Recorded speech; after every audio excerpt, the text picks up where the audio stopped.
Last year I went to Morocco for 2 weeks, and in this video I'm going to share what you should do, where you should go each day when you're in Morocco. For day 1, fly into Casablanca. Everyone talks about the famous Hassan II Mosque in Casablanca, but other than that, there's not really a ton to do or see here. So instead of staying, I took a 6.5-hour bus up to the blue city of Chefchaouen. I arrived in the evening and checked into my riad, but other than that, this first day 1 is pretty much just a travel day.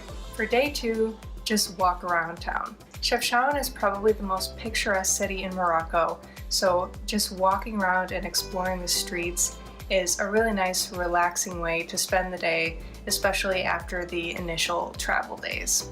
Day 3, walk up to the Spanish mosque that sits on top of the hill that overlooks the entire city of Chefchaouen. You can also explore the Kasbah Museum and garden that are in center of town. For day 4, take a taxi to Akchour, which is at the base of the Rif Mountains. Spend a couple of hours hiking up as far as you can.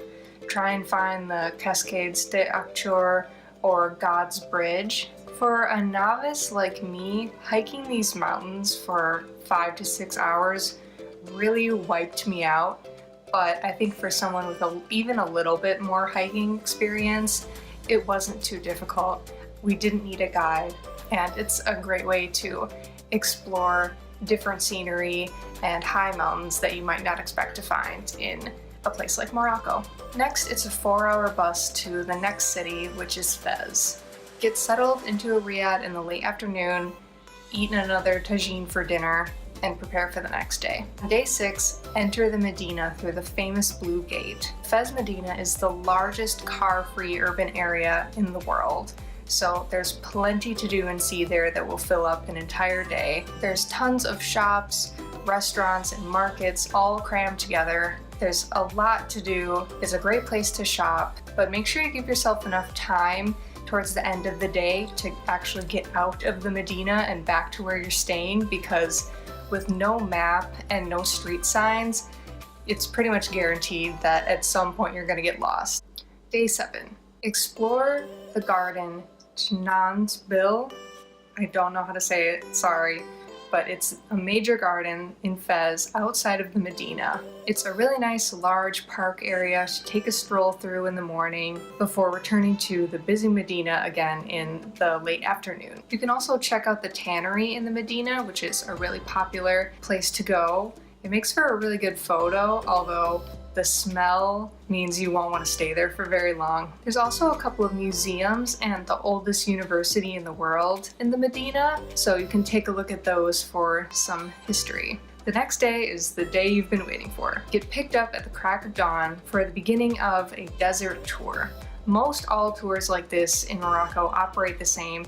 It only matters if you're getting picked up in Fez, going to the desert and ending in Marrakesh, or the other way around. A driver will stop at a couple cool places for sightseeing along the way to Merzouga, which is a town right outside of where the Sahara Desert begins.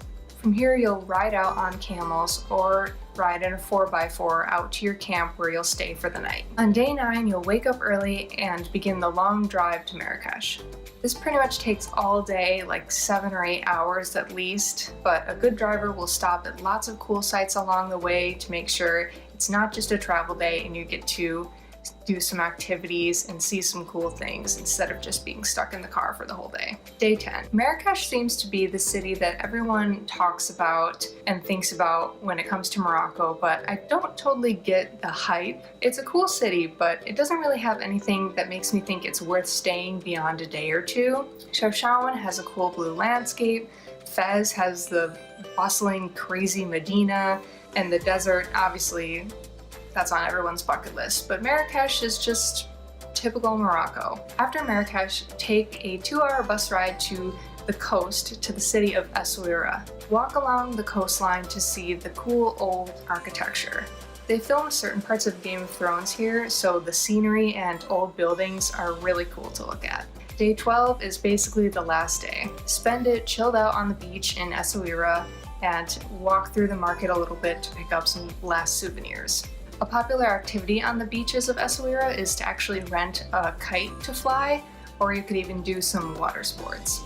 On day 13, take a bus back to Casablanca and fly home. This itinerary is obviously just a suggestion and you can adjust it however you want, but this is what I did and I really wouldn't change any of the days.